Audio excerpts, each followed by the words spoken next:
एक जगह एक लोभी और निर्दय व्याध रहता था। पक्षियों को मारकर खाना ही उसका काम था। इस भयंकर काम के कारण उसके प्रियजनों ने भी उसका त्याग कर दिया था। तब से वह अकेला ही हाथ में जाल और लाठी लेकर जंगलों में पक्षियों के शिकार के लिए घूमा करता था। एक दिन उसके जाल में एक कबूतरी फंस गई। उसे लेकर जब वह अपनी कुटिया की ओर चला तो आकाश बादलों से घिर गया। मूसलाधार वर्षा होने लगी। सर्दी से ठिठुर कर व्याध आश्रय की खोज करने लगा। थोड़ी दूरी पर एक पीपल का वृक्ष था। उसके खोल में घुसते हुए उसने कहा, यहाँ जो भी रहता है मैं उसकी शरण जाता हूँ। इस समय जो मेरी सहायता करेगा उसका जन्म भर ऋणी रहूँगा।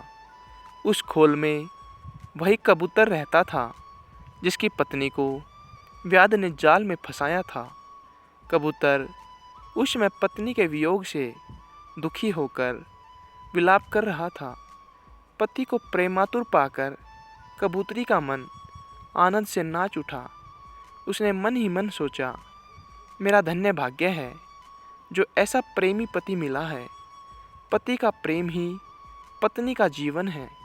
पति की प्रसन्नता से ही स्त्री जीवन सफल होता है। मेरा जीवन सफल हुआ।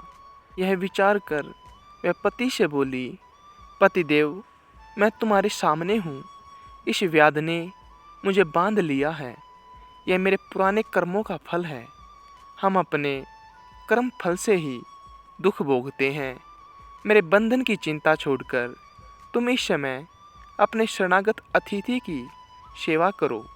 जो जीव अपने अतिथि का सत्कार नहीं करता उसके सब पुण्य छूटकर अतिथि के साथ चले जाते हैं और सब पाप वहीं रह जाते हैं।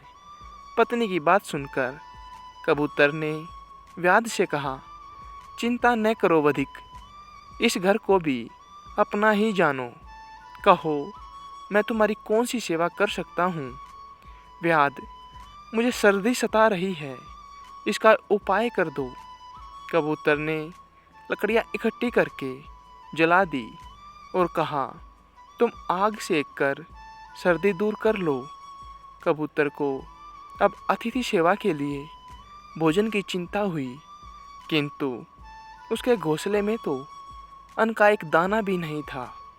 बहुत सोचने के बाद उसने अपने शरीर से ही व्याध की भूख मिटाने का विचार किया। यह सोचकर वह महात्मा कबूतर स्वयं जलती आग में कूद पड़ा।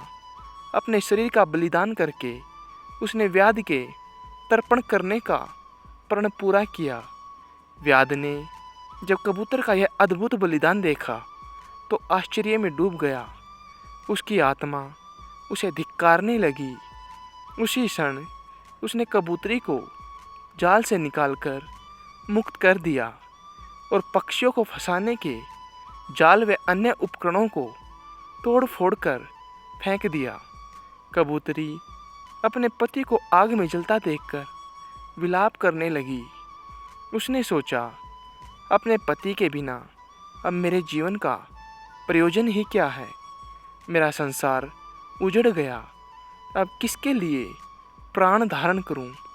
यह सोचकर वह पतिव्रता भी आग में कूद पड़ी। इन दोनों के बलिदान पर आकाश से पुष्प वर्षा हुई। व्याध ने भी उस दिन से प्राणी हिंसा छोड़ दी।